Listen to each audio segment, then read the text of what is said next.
Imagine, c'est enfin arrivé, l'apocalypse zombie et la lutte pour la survie est lancée. Beaucoup d'entre nous aiment à penser qu'il survivra à une apocalypse zombie, mais la réalité est que tu as besoin de compétences, d'outils et de savoir-faire si tu veux éviter de devenir un repas pour zombies. Alors du maître de l'armement bricolé aux ingénieurs de l'apocalypse, rassemblons l'équipe ultime de personnes qui survivront sans aucun doute à l'apocalypse zombie.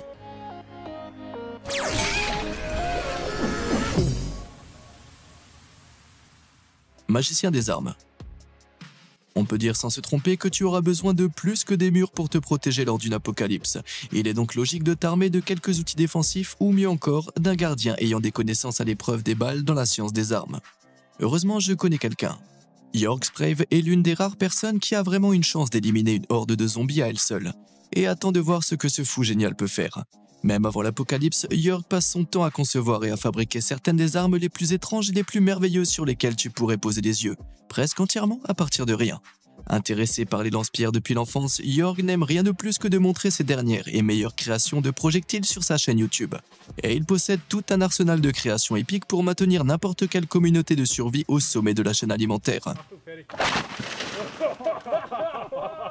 Ce bricoleur a un réel talent pour prendre des armes standardisées et les élever à un niveau supérieur. Prends ce double arc et ses flèches, qui se composent de deux arcs montés côte à côte avec un mécanisme bricolé qui libère soit une flèche, soit les deux à la fois. Et que dire de cette fronde géante en forme de torpille? Baptisé Torpedo Shooter 2500, le canon long est chargé à l'aide d'un très gros élastique sur mesure. Construit pour contenir un morceau d'acier tranchant de 2,2 livres, ce lance-pierre robuste a un énorme potentiel de destruction. Okay, and... Wow! Il suffit de remplacer la portière de la voiture par une tête de zombie pour savourer le carnage. Étant donné que ces torpilles en métal sont réutilisables, elles constituent un ajout parfait à l'arsenal de survie des zombies. York possède non seulement une connaissance approfondie de tout ce qui concerne les frondes, mais il a aussi beaucoup d'autres centres d'intérêt qui seront certainement utiles pendant l'apocalypse, notamment l'haltérophilie, qui sera un grand atout pour notre équipe de survie. La pensée créative est un autre atout inestimable dans une situation de survie, et York l'a en abondance, comme le démontre la conception de ce pistolet lance-monstre à 6 coups.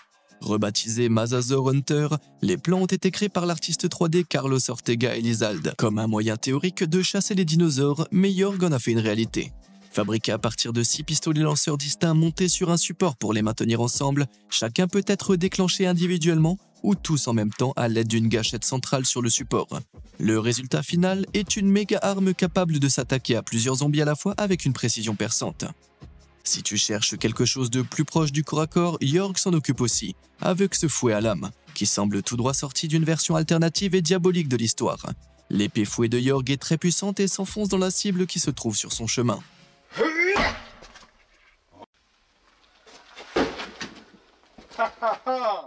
Bien que les crocs profondément enfoncés de l'épée fouet soient sûrs d'arrêter un zombie net, sa tendance à s'enfoncer dans les cibles signifie qu'elle est bien meilleure pour une rencontre de zombies en tête-à-tête que contre une horde.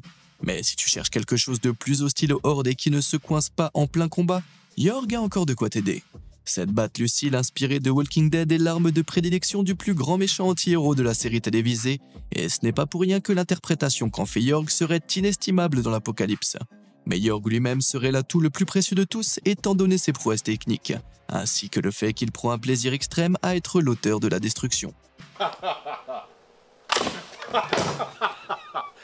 Voilà de quoi rire d'un homme taillé pour l'apocalypse, maître des armes, check. I love it. Gladiateur des terres incultes. Après avoir combattu l'épidémie initiale, notre prochaine priorité est de nous éloigner des zones urbaines. Plus de gens égale plus de zombies, ce qui est égal à plus de problèmes pour nous. Alors pour un endroit un peu plus isolé, il n'y a pas mieux que le désert. Comme il y a peu d'habitations et qu'une horde en approche ne peut se cacher nulle part dans les plaines désertiques ouvertes, la défense est un peu plus facile. Mais attendez, il semblerait qu'il y ait déjà des survivants ici. Ce sont les fidèles participants du Wasteland Weekend, un festival annuel qui se tient dans le désert de Mojave à Edwards en Californie. Cet événement est une expérience immersive de tout ce qui est apocalyptique. Les participants comptent parmi les plus grands obsédés de la fin du monde, et croyez-moi, ils sont prêts à tout. Bien que le thème post-apocalyptique du Wasteland Weekend puisse être fin, il y a des vrais talents exposés ici, en particulier lorsqu'il s'agit d'équipements de survie pour la fin du monde.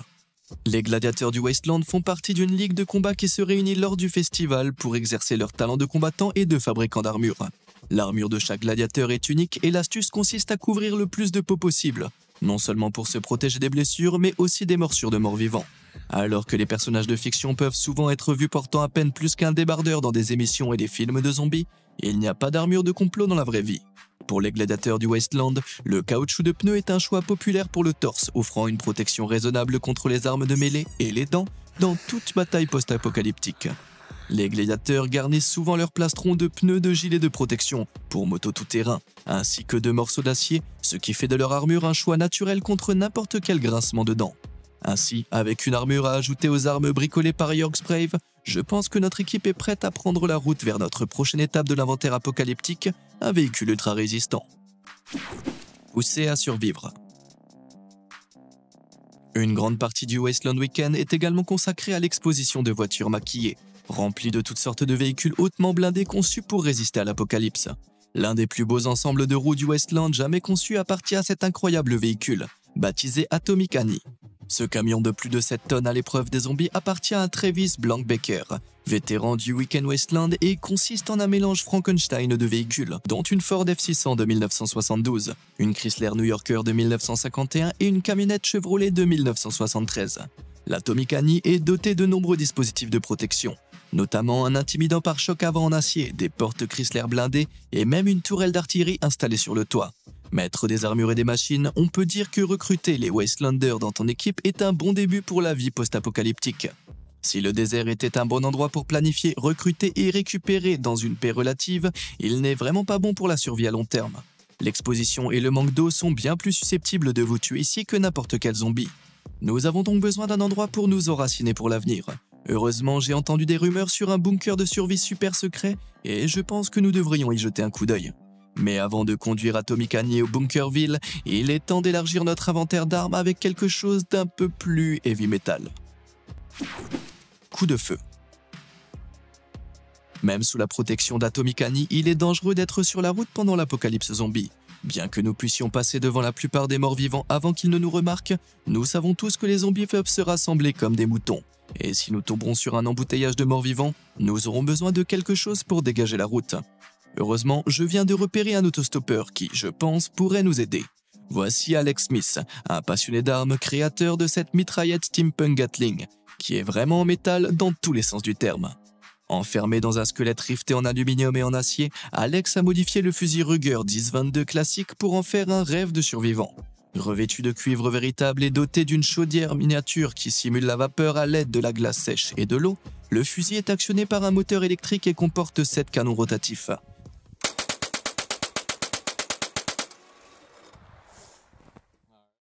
L'arme à feu entièrement fonctionnelle est chargée à l'aide d'un chargeur pesant le poids énorme de 60 livres. Mais grâce à la tourelle d'Atomic Annie, nous pouvons monter la Gatling Steampunk directement sur notre véhicule. Plutôt génial, non? Eh bien, ce n'est pas tout. Alex Smith vient de nous indiquer l'emplacement d'un hangar militaire tout proche, qui abrite une arme expérimentale extrêmement utile pour nous. Pour contrer le risque de rater nos cibles zombies avec des tirs imprécis, cette arme secrète offre une solution assez époustouflante. Voici Metal Storm, le pistolet capable de tirer 1 million de balles par minute. Regarde ça. Ce monstre d'arme vient de tirer 180 balles en une seule fois, et lorsqu'il est utilisé à un rythme entièrement automatique, rien à proximité de ce méga pistolet n'a la moindre chance de s'en sortir. Metal Storm a été conçu à l'origine par l'inventeur d'armes australien J. Mike O'Dwyer et était destiné à rester stationnaire, uniquement pour être utilisé lors d'embuscades. Cependant, depuis sa première séance d'essai en 1997, il n'a jamais été utilisé dans un combat en raison des réglementations légales concernant les armes utilisées en temps de guerre. Mais devine quoi? Dans l'apocalypse zombie, il n'y aura personne pour faire respecter les lois. Si nous pouvions nous procurer une version plus portable du pistolet Tempête en métal, comme cette image tirée de CSI Miami, il pourrait être très utile sur le toit d'Atomic Annie pour se frayer un chemin à travers les hordes qui s'amassent rapidement, en supposant que son recul ne renverse pas le véhicule. Maintenant que nous sommes armés jusqu'aux dents, mettons notre équipe en sécurité. Arche de l'Apocalypse. Après un long voyage, nous sommes enfin arrivés, c'est l'heure du bunker. On dit que si tu ne te prépares pas, alors tu dois te préparer à échouer. Et notre prochain préparateur post-apocalyptique a certainement pris cela au pied de la lettre. Voici Bruce Breach, un homme qui a passé plus d'une demi-décennie à se préparer à la fin du monde et attend de voir ce qu'il a créé. À partir de 1978, Bruce a commencé à accumuler ce que ses voisins ont décrit comme un étrange trésor de vieux autobus scolaires à la retraite. En 1982, Bruce avait réussi à rassembler un total de 42 bus scolaires coûtant 50 000 $ tout compris. Et ce qu'il a en fait ensuite a dépassé tout ce que l'on aurait pu imaginer. Ayant vécu la guerre froide, Bruce craignait une guerre nucléaire qui entraînerait la fin du monde. Son parc d'autobus de 42 véhicules est donc devenu la base de l'un des plus grands bunkers privés de l'apocalypse en Amérique du Nord. Niché à la lisière des vastes forêts qui entourent une petite ville de Horning Mills dans l'Ontario, au Canada, Arc 2 est un labyrinthe souterrain destiné à servir de zone de sécurité pour les survivants qui attendront l'apocalypse imminente. Le résultat est un labyrinthe souterrain de 10 000 pieds carrés, d'un coût total de construction d'1 million de $. Construit dans le but spécifique de protéger et d'abriter une communauté de survivants. Alors que ce Noé avait à l'origine construit son arche en prévision de l'apocalypse nucléaire qu'il croyait imminente, cet abri d'autobus scolaire est un cours magistral sur les techniques de construction nécessaires pour empêcher les morts-vivants d'y pénétrer. Non seulement cette arche de Noé est enterrée à 14 pieds de profondeur, mais elle peut aussi accueillir jusqu'à 500 survivants à la fois, et dispose même d'une crèche pour donner la priorité aux soins des enfants qui grandissent dans un monde apocalyptique. Bruce a vraiment pensé à tout lorsqu'il a créé son bunker apocalyptique, et il y a inclus toute une série d'éléments de survie. Le bunker possède une porte d'entrée en acier très fortifiée que même une horde colossale de zombies aurait du mal à franchir. Il y a des espaces de stockage pour les conserves de longue durée, une plomberie fonctionnelle ainsi qu'une salle de soins avec le fauteuil de dentiste le plus effrayant que j'ai jamais vu. Et si c'est pas une motivation pour ne pas se blesser, je sais pas ce que c'est. Il y a aussi une salle de communication et surtout une salle de décontamination pour se débarrasser de toutes ces tripes de zombies. L'arche est alimentée par des générateurs diesel et une cascade proche fournit de l'eau qui peut être filtrée pour être bue, ce qui signifie que cet endroit ferait un KGB assez confortable pour continuer notre chemin vers la reconstruction de la civilisation. Tu te demandes peut-être comment nous pourrions accéder à ce bunker privé très sécurisé, mais il s'avère que cette arche a été privée de son Noé pendant un certain temps. Malheureusement, la vie de Bruce s'est arrêtée avant le monde, et il est décédé en mai 2021 à l'âge de 87 ans.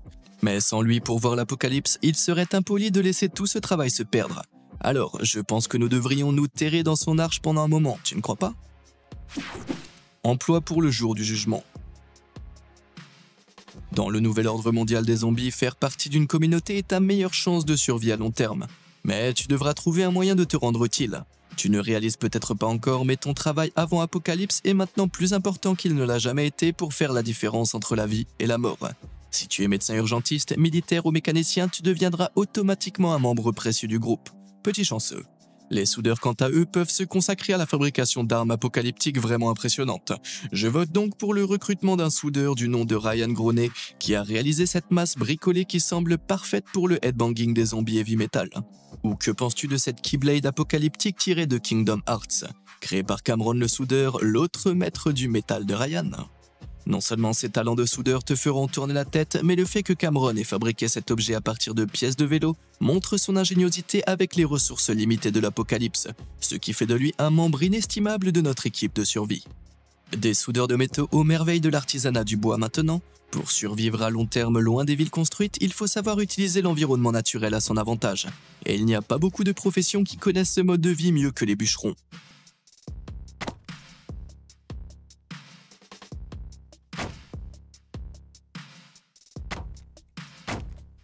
Avec ce genre de pouvoir, ces gars peuvent non seulement rassembler et préparer une tonne de bois, mais ils peuvent aussi couper à travers les hordes de zombies comme du beurre si elles apparaissent dans les bois.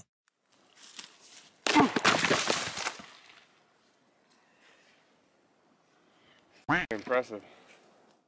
Si la force de frappe d'un bûcheron est incontestable, beaucoup d'entre eux ont encore une autre compétence qui fait d'eux un atout inestimable pour l'apocalypse. Sous leurs vêtements à carreaux, de nombreux bûcherons ont des talents de grimpeurs aussi rapides qu'une rivière en crue, qu'ils démontrent lors de concours d'escalade à l'occasion de conventions de bûcherons.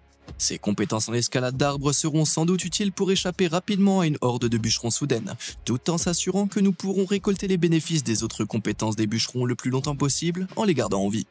Maintenant, si tu n'es pas un professionnel costaud, pratique et en plein air, tu penses peut-être que ton travail serait complètement inutile pendant l'apocalypse. Mais avec un peu de créativité, de nombreuses professions peuvent apporter une valeur ajoutée à un groupe de survie. Pour commencer, nous savons tous que les zombies ne sont pas très intelligents. Alors se déguiser parmi eux est un bon tour à jouer si tu te retrouves dans une situation compliquée. Regarde ça.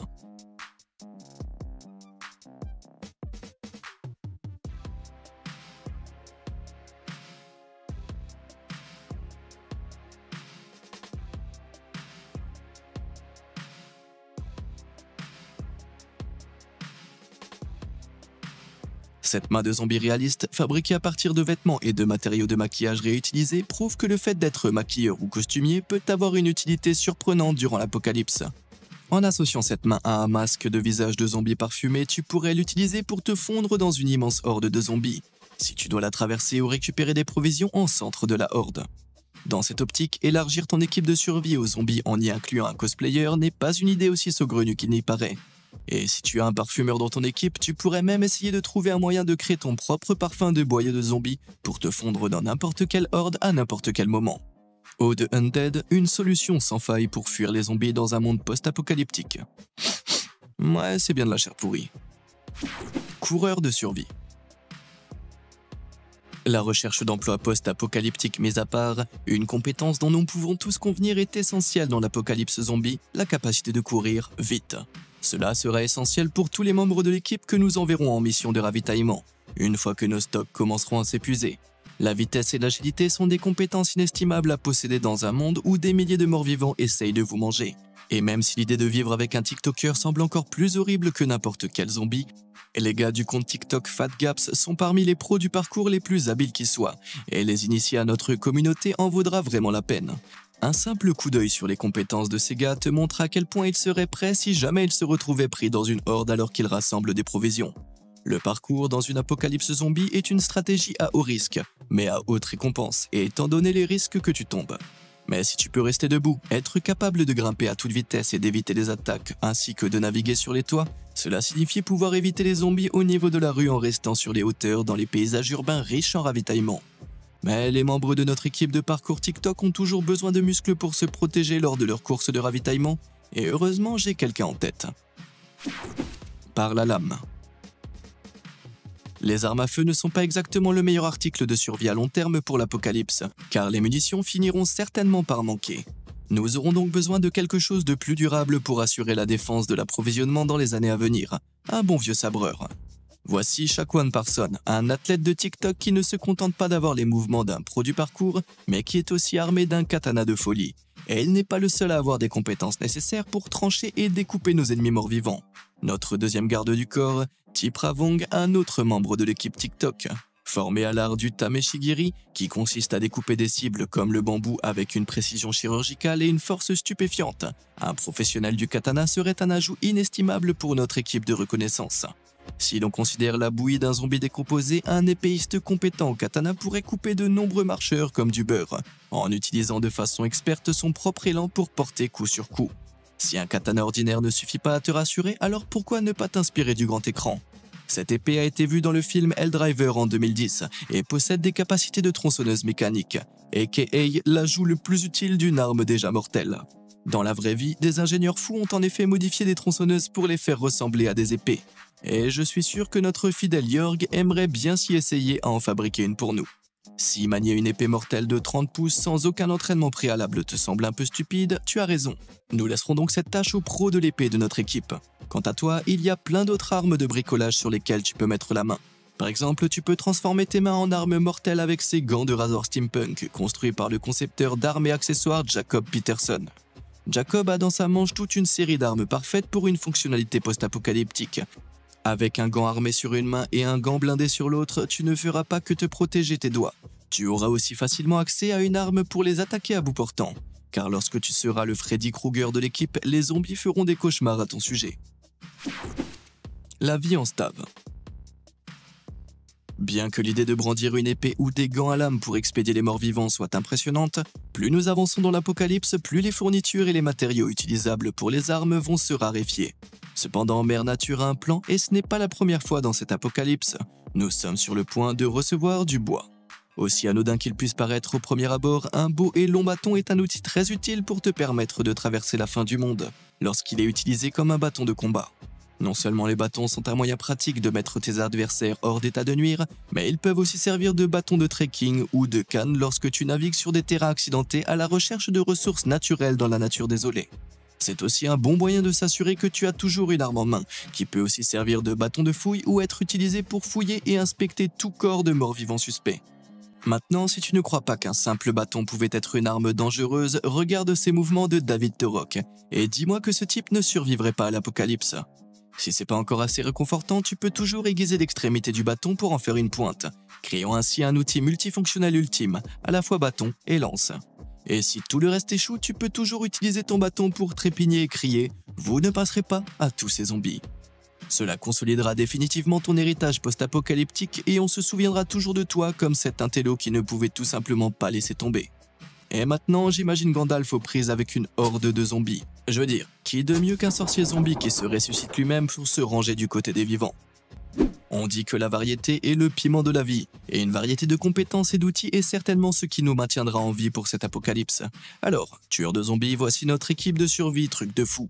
D'un maître du bricolage vraiment déjanté à des survivants steampunk en passant par la fine fleur de TikTok, le tout niché dans un refuge cérébral d'un Noé post-apocalyptique, nous avons tout ce qu'il faut. Zombies, faites attention. Qui d'autre ajouterais-tu à l'équipe anti-zombie de trucs de fou? Et quelles sont les compétences qui t'aideraient à survivre à l'apocalypse? Dis-le moi dans les commentaires ci-dessous. Comme d'habitude et jusqu'à la prochaine fois, merci de nous avoir suivis.